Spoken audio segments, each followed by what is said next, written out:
Hey guys, and welcome to episode 11 of the Derby career mode, and of course we are in the Premier League, so there are an absolute ton amount of players that are on this shortlist because I'm not too sure what we really need. The players that I'm really going to look to get is of course Thomas Ince, Jesse Lingard and Darren Bent.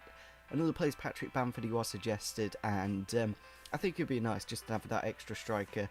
We don't really need one permanently because of course Mason Bennett and Danny Ings, they're both going to go up quite a few ratings, and we do get in a lot of offers for our players. I think we're selling on Marco O'Brien for about 450k, and Johnny Russell putting a load of 7.5 million counter offers and a few in for Karius. I think about 7.2. We did pick him up for 4.4 at the start of this season, of course, and we do actually get both of them accepted.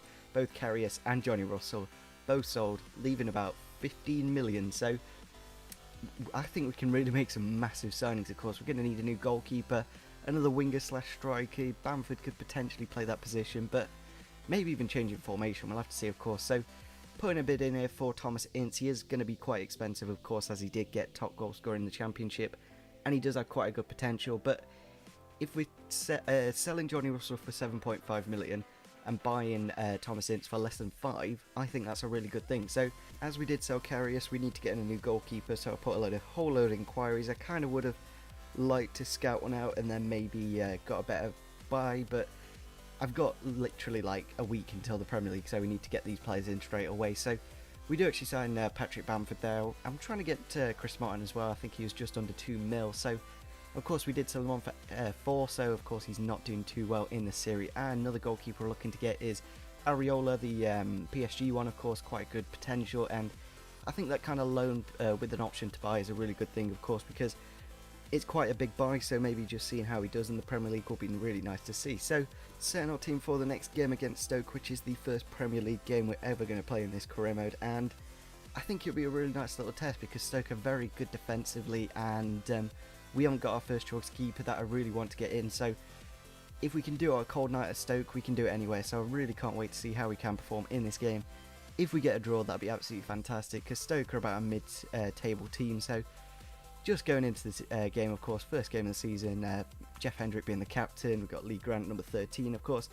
When we do get our permanent choice keeper, another option was Butland, actually. We've put in a few bids for him, so maybe we will sign Butland. We'll have to see, of course. So, unfortunately, not much happened in this game, but in the 90th minute of the match here, we had Roberts off the bench.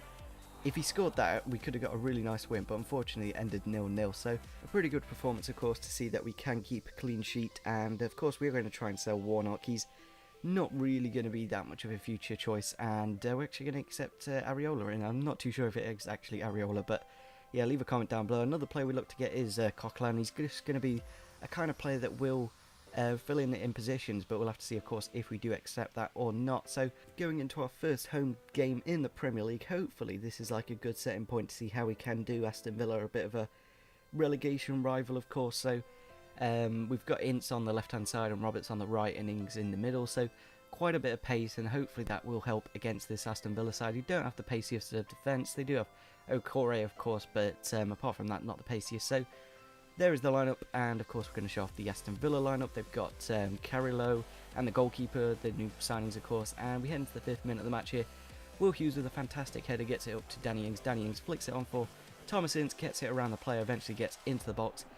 First goal of the season is for Thomas Ince, so already paying off that like £4.8 million, so I think it's a really good signing. He's going to go up to like an 80 rating, and I will eventually change all the kit numbers when we do end the deadline day, of course. So heading into the 61st minute of the match here, we do actually win a penalty. Danny Ings getting taken down in the box, and just looking at our bench, like we've got, of course, the option to play the diamond in the midfield, so I think that'll be a nice thing to do with the likes of Bennett and Ings up front. That'll be the nice combination, I think. And then Bamford, the player that's not quite ours yet, maybe we'll make it permanent at the end of the season, of course, we'll have to see. So stepping up to the penalty, Thomas Ince, can he make it 2 goals in about, what, 60 minutes?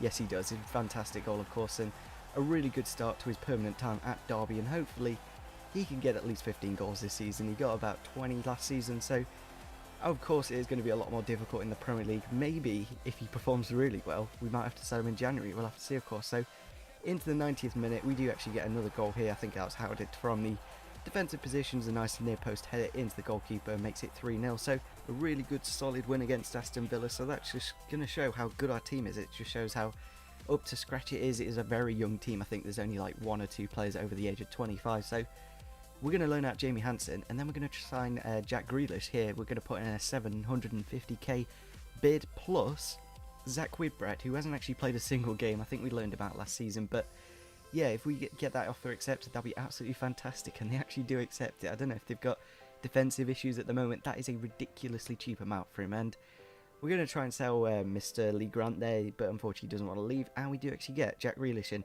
it was literally as fast as it was on screen. It was a combination of 3 days. It was like bid, contract, accept. As simple as that. A really good deal and a great signing. So we do get Tyler Blackett in as well. Of course, we did sell Stephen Warnock, so we do need a bit of backup in that left-back position. Another player we're going to look to get is Bielik from Arsenal, of course. We were tempted to get Mascarell, but I think it'll be nice to try out different players and see how he does, of course. So if you enjoyed this episode, it would be fantastic if we could smash over 15 likes, subscribe if you're on your channel, and see you soon. Bye.